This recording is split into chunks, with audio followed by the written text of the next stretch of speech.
ఈ బడ్జెట్ రేవంత్ రెడ్డి గారు భట్టి గారు కలిపి నిర్మించిన గాలి మేడల బడ్జెట్ అధ్యక్ష.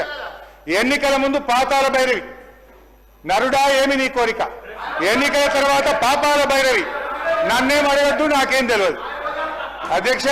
ఈ కాంగ్రెస్ ప్రభుత్వం ఇవాళ బడ్జెట్ లో ప్రతిపాదనలు జోరుగా ఉంటున్నాయి, హామీలు అమలుకు వచ్చేసరికి నీరు గారిపోతున్నాయి అధ్యక్ష.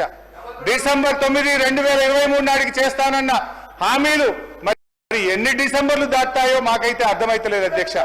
రావాల్సిన డిసెంబర్ అసలు వస్తుందో రాదో అనుమానాలు ఇవాళ కలుగుతా ఉన్నాయి అధ్యక్ష. ఊకదంపుడు ఉపన్యాసాలు, ఉత్తర కుమార ప్రగల్భాలు అధ్యక్ష. వ్యక్తిగత దూషణలతో మార్చురి కంపు కొడుతున్న ఈ సీఎం గారి హేయమైన ప్రసంగాలను వినలేకపోతున్నారు అధ్యక్ష. చెవులకు చిల్లులు పడుతున్నాయి కానీ చేయూత పెన్షన్లకు చిల్లిగవ రావడం లేదు అధ్యక్ష. అధ్యక్ష, ముఖ్యమంత్రి గారు ఇదే అసెంబ్లీలో అధ్యక్ష ఏమన్నారు అధ్యక్ష, ఒక్కనొక్కని తోడుకలు తీస్తా, బట్టలిప్పి రోడ్డు మీద తిప్పుతా అని ఈ సభలో ముఖ్యమంత్రి గారు చెప్పారు అధ్యక్ష. అధ్యక్ష, నిండు సభలో చైర్ను ఉద్దేశించి చెప్పగల ఈ ముఖ్యమంత్రి గారికి ఎంత గొప్ప సంస్కారం ఉందో ఒక్కసారి ఆలోచించండి అధ్యక్ష.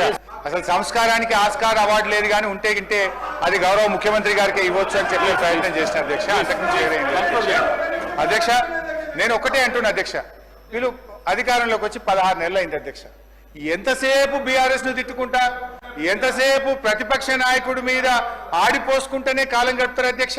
ఇవాళ ప్రజలు ఏమంటున్నారు అధ్యక్ష, ఇంకా ప్రతిపక్ష నాయకుడినో బీఆర్ఎస్ ను తిట్టడం మానండి, మీ హనీమూన్ పీరియడ్ అయిపోయింది, 2వ బడ్జెట్ ను కూడా ప్రవేశపెట్టారు, మీరు ప్రజలకిచ్చిన హామీలు అమలు చేయండి మహాప్రభు అని రాష్ట్ర ప్రజలు మిమ్మల్ని కోరుకుంటా ఉన్నారు. నేను కోరేది ఒక్కటే అధ్యక్ష, ఇలా మీరు పూర్తి స్థాయిలో పెట్టగలిగే బడ్జెట్లు 4, అలా 2 అయిపోయినాయి, అంటే సగం అయిపోయినాయి. ఇక 2 బడ్జెట్లు ఉన్నాయి.